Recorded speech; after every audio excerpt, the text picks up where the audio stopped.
Hello besties, welcome back to my channel, and I cannot believe that we are at the end of July. So yes, it's time to pick my August TBR. Have I been sticking to my TBR? Not really, because the past month I was in a bit of a reading slump, so I was just kind of picking up whatever I felt like, and I did demolish like the whole of the ACOTAR series. So we're just going to ignore that, and then this time I want to pick 6 books randomly. I'm going to be using one of those wheel spinners again, like I have done previously. I'm just going to put the names of the books on the wheel and we will have a look at what comes up. So the first 6 books, and we'll have a little chat about them, what I already know.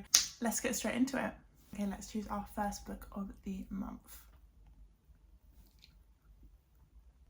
We've got Better Than the Movies. So this is by Lynn Painter. I actually have not read any of her books yet, so I'm very excited to try this. And on the back it's got these little hearts. It's like Bridget Jones and Mark Darcy, Harry and Sally, Tom Hanks and everyone. So I feel like if those kind of movies and rom-coms are up your street, apparently you will like this. So I'll just read a bit of the synopsis. So we've got Wes has been irritating Liz since they were kids, but now it's uni year and he's made friends with Michael, her forever crush. Her annoying neighbour is her ticket to scoring the prom date of her dreams. Scheming together to win Liz her magical moment, they discover they actually like spending time together and they grow close. Will Liz need to rethink her happily ever after? Grumpy Sunshine and Boy Next Door feels in the global hit that's better than the movies. This is exactly what I need. I'm currently reading Carrie Sato's Backs. I think when I finish that, this will probably be the first one that I pick up. On to our next book. King of Greed. So next we got King of Greed by Anna Huang. So this is like the 3rd book in the King of Wrath series.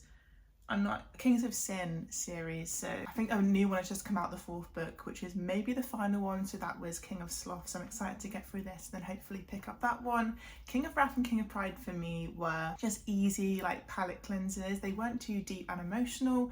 It's just the perfect thing that you need for a quick book that you just want to pick up and get through in a day or two. Like, the characters don't have deep backstories. It's a lot of like millionaires, rich people, that kind of society, and I do quite enjoy reading about those elite group of people. So in this book we follow our main character Dominic, who has basically become like the king of Wall Street. So I think he must hold a very high position within society and his job role. And then we've got Alessandra Davenport, who has basically played like his trophy wife role for years, and she stood by him while he built his empire. But now she realizes he's no longer the man she's fell for. So I'm guessing that a lot of things happen that are going to make her second guess her relationship and things. And this could be very interesting. And I'm hoping it's like a second chance romance kind of vibe. On to our 3rd book, halfway now. Takes quite long this spin up. I'm really enjoying using it. What have we got? Okay, next up on our TBR for August, we have got Best of Luck by Kate Claiborne. This is very romance heavy, but I think that's mainly what I have on my TBR at the minute anyway, that I just want to get through. So I read the 1st book in this series, which was called Just My Luck, I think. So in this one we've got Greer Hawthorne, who's finally on the cusp of proving herself to overtake the family that she's independent, but a careless mistake jeopardizes her goal to graduate. Luckily for her, there's someone who may be able to help. So we've got Alex, who plans to show up for his sister's wedding, then gets straight back to his job as a world-renowned photojournalist. But when gorgeous, good-hearted Greer needs an assistant with a photography project, he's powerless to say no. So this is kind of giving like a workplace romance, like false proximity, like we know when they make a deal, that kind of situation. And Kate Claiborne just writes a really nice, simple romance book, and they're never too long as well. So I'm looking forward to this very, very much. Let's go on to picking our next one. Just let me guys know if you like these kind of videos, because I just think they're quite fun. Okay, so this has actually been on my TBR already before when I used prompts, but I just haven't gotten around to it yet. And it's The Hunger Games by Suzanne Collins. So I've actually already seen all of the movies, but I do know that another one is coming out, I think in like a year or two.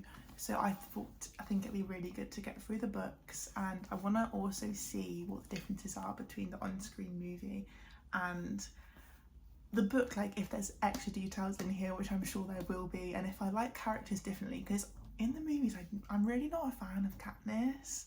I usually never am when a female character kind of goes between two guys, but I'm wondering if in the books it will be better represented, and if it will make more sense in my head to why she struggles, you know, between like Peter and Gale. But yeah, this is a very highly anticipated read, and I've just been putting it off because I want to love it.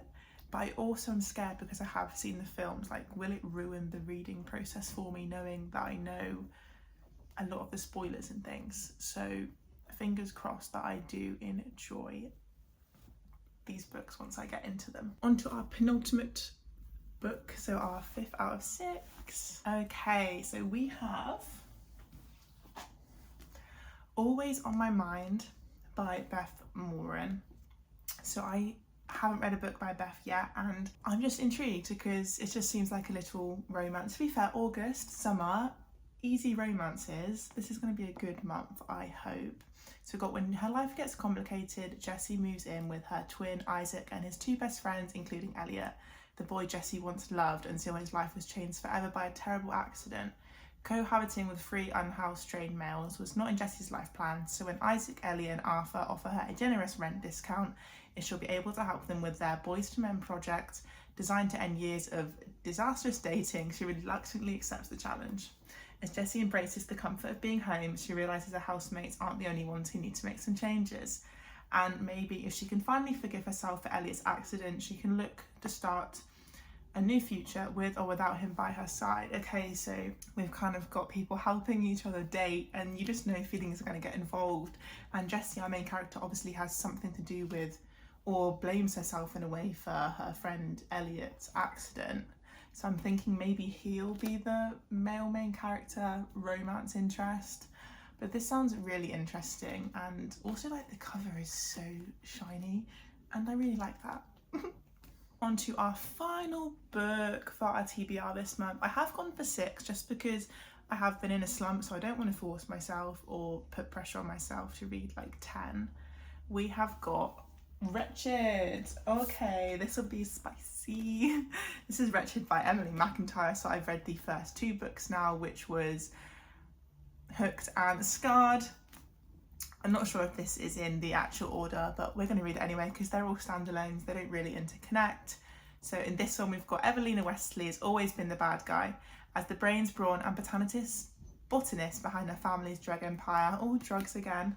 She's her father's ruthless secret weapon. After a one-night stand with a gorgeous man at a nightclub, she sated her urges and is back to her criminal ways. That is, until the same man shows up as the new Westerly lackey under a totally different name. Okay, so I'm going to be honest, I wasn't a huge fan of the whole drug realm and world and like the mafia vibe of Hooked, but maybe I will like this more. I just think, especially in these books, it is very just attraction and, you know, like smart chemistry that a lot of things are based off. But you never know, she could surprise me, and I just don't think I've rated her books yet over like a 3.5 star. But it's still a solid, like fast-paced read for when I'm not sure what else to read. So this could be very enjoyable. Okay, so a little wrap up. We have got our 6 books on our TBR for August. Very romance heavy, if I must say so myself.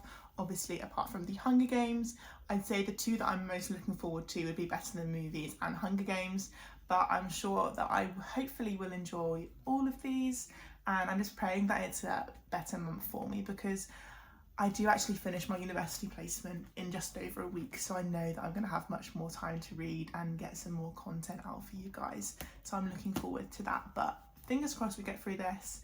We're nearly through our physical TBR, which means book haul coming up, because this the book buying ban, I'm over it. But yes, thank you so much for watching, and if you're still here, thank you, because it means so much when you guys enjoy it and watch the whole video. Don't forget to like and subscribe, and I'll see you guys in the next one.